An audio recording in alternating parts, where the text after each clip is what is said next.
Assalamualaikum warahmatullahi wabarakatuh. Alhamdulillah, alhamdulillahirabbil alamin. Wa bihi nasta'inu ala umuri dunya waddin. Shalatu wassalamu ala asyrofil anbiya'i wal mursalin sayyidina Muhammadin wa ala alihi washabbihi ajmain. Amma ba'du. Selamat pagi siswa dan siswi SMP Islam Bakti Asih kelas 7.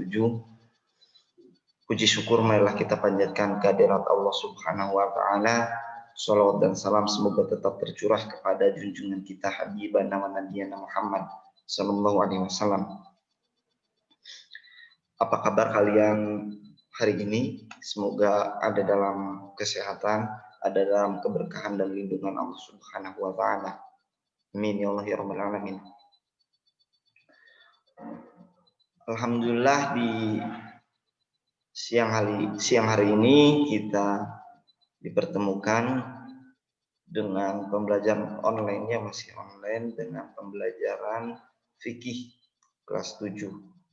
Dan tema kali ini yaitu mengenai ketentuan khutbah Jumat. Karena di pertemuan sebelumnya yakni minggu kemarin Bapak sudah menjelaskan mengenai ketentuan sholat Jumat, sekarang adalah khutbah Jumatnya. Nah, pengertian khutbah Jumat, kita awali dari pengertian khutbah Jumat itu sendiri ya. Khutbah Jumat, khutbah menurut bahasa adalah pidato, ceramah, dan nasihat. Sedangkan menurut istilah, khutbah Jumat adalah pidato yang disampaikan khotib di depan jemaah sebelum melaksanakan Jumat dengan syarat dan rukun tertentu. Dia ada syarat dan rukun tertentu ya, berbeda dengan pidato-pidato seperti kultum dan sebagainya. Khutbah Jumat ini memiliki syarat dan rukun tertentu yang harus dilaksanakan, di mana ketika itu ditinggalkan, syarat dan rukun itu ditinggalkan, maka khutbahnya itu tidak sah. Jadi bisa disimpulkan bahwa khutbah Jumat adalah pidato yang harus memenuhi syarat dan rukun tertentu yang berisi ajaran agama Islam sebagai rangkaian sholat Jumat. Nah, jadi khutbah Jumat ini merupakan bagian atau rangkaian dari sholat Jumat itu sendiri, sudah merangkap ya. Maka ketika seorang jamaah itu ketika dia melaksanakan rangkaian sholat Jumat, dia harus mengikuti juga khutbahnya, harus mendengarkan juga khutbah Jumatnya. Karena itu merupakan bagian dari sholat Jumat, bagian dari rangkaian sholat Jumat. Karena seperti diketahui bahwa sholat Jumat adalah pengganti dari sholat zuhur yang dilaksanakan pada hari Jumat. 4 rakaat sholat zuhur itu diganti dengan 2 rakaat sholat Jumat dan 2 khutbah. Ada khutbah pertama dan ada khutbah kedua. Jadi ketika salah satu itu ditinggalkan, misalnya hanya melaksanakan sholat Jumatnya saja, tidak mendengarkan khotib atau tidak mengikuti khutbah, maka itu tidak sah, sholat Jumatnya tidak sah. Atau harus mengikuti juga khutbah Jumat tersebut. Bahkan dijelaskan oleh Nabi SAW dalam hadisnya,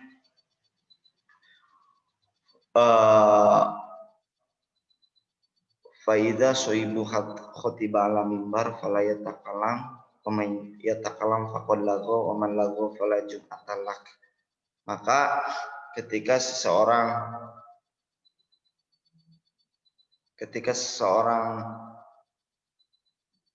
fala yatakalam wa man yatakalam faqad lago wa man lago fala jum'atalak. Maka ketika seorang khotib naik ke mimbar, maka janganlah kalian berbicara. Fala yatakalam, waman yatakalam, dan barang siapa yang berbicara, faqad lagha, maka sungguh dia telah berbuat sia-sia. Waman lagha fala jum'atalak, maka barang siapa yang berbuat sia-sia, maka sesungguhnya dia tidak melaksanakan Jumat atau tidak ada Jumat baginya, atau dia tidak mendapatkan pahala sholat Jumat. Sholat Jumatnya tidak sah ketika seorang berbicara atau melakukan perbuatan sia-sia. Maka mulai sekarang kita sudah mengetahui apa itu pengertian khutbah Jumat. Mari kita sama-sama belajar serius dalam beribadah, khususnya dalam melaksanakan sholat Jumat. Jangan sampai ada yang ngobrol berbicara ketika khutbah dilaksanakan, karena kita sudah mengetahui hukumnya seperti apa. Dan khutbah Jumat itu dilaksanakan 2 kali, ada khutbah pertama dan ada khutbah kedua. Dan khutbah Jumat bukan ceramah biasa, tetapi harus ada rukun dan syarat yang dilaksanakan. Di khutbah pertama itu dilaksanakan oleh khotib atau dibacakan oleh khotib. Kemudian khutbah kedua yang disebut dengan khutbah kedua adalah ketika khotib sudah duduk dari di atas mimbar. Khutbah pertama naik, kemudian ada duduk di antara 2 khutbah, dan kemudian ketika dia berdiri dan membacakan khutbahnya lagi, maka itu disebut dengan khutbah kedua. Dan khutbah Jumat bukan ceramah biasa, tetapi ada rukun dan syarat yang dilaksanakan. Nah, ini merupakan apa aja sih syarat-syarat khutbah? Yang pertama, syarat khutbah itu harus suci dari hadas dan najis. Ini baik yang mendengarkan maupun khotibnya harus suci dari hadas dan najis. Kemudian satrul aurati atau menutup aurat. Jangan sampai terlihat aurat, baik itu khotib maupun orang yang mendengarkan. Kemudian khutbah dimulai setelah masuk waktu sholat zuhur. Nah, rangkaian sholat Jumat, rangkaian khutbah Jumat itu dilaksanakan ketika masuk waktu sholat zuhur ya. Waktunya itu ketika rentang waktu sholat zuhur. Khutbah dilakukan dengan berdiri jika mampu. Ini bagi khotibnya ya. Kemudian khotib duduk sejenak di antara 2 khutbah. Jadi ada duduk terlebih dahulu yang dilakukan oleh khotib di antara 2 khutbah. Itu syaratnya. Kemudian suara khotib harus terdengar oleh jamaah.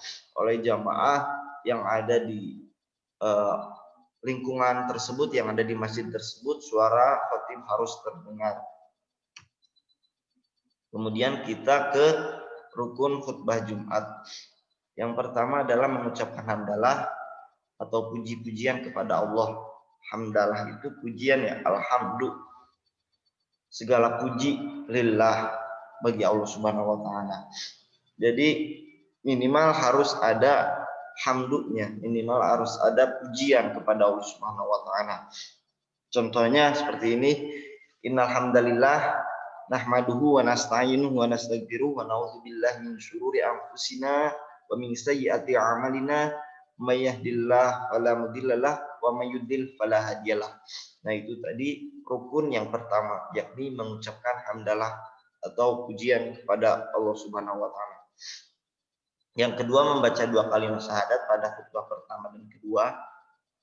Harus dibacakan ya, harus dibacakan oleh khotib. Dan coba kalian perhatikan ketika melaksanakan sholat Jumat, apakah khotibnya itu membacakan rukun-rukun ini. Karena jika tidak, maka itu hanya kultum biasa, bukan rangkaian dari khutbah Jumat. Kita bisa melihat apakah khotib ini sudah melaksanakan rukunnya atau tidak ketika kita sudah mengetahui apa saja rukun khutbah Jumat. Yang kedua tadi membacakan 2 kalimat syahadat, itu harus dibacakan karena Nabi Shallallahu Alaihi Wasallam bersabda, kul khutbatin laisa fiha tasyahudun fahiya kaliyadil jama'i. Setiap khutbah yang tidak dibaca syahadat di dalamnya bagaikan tangan yang terpotong.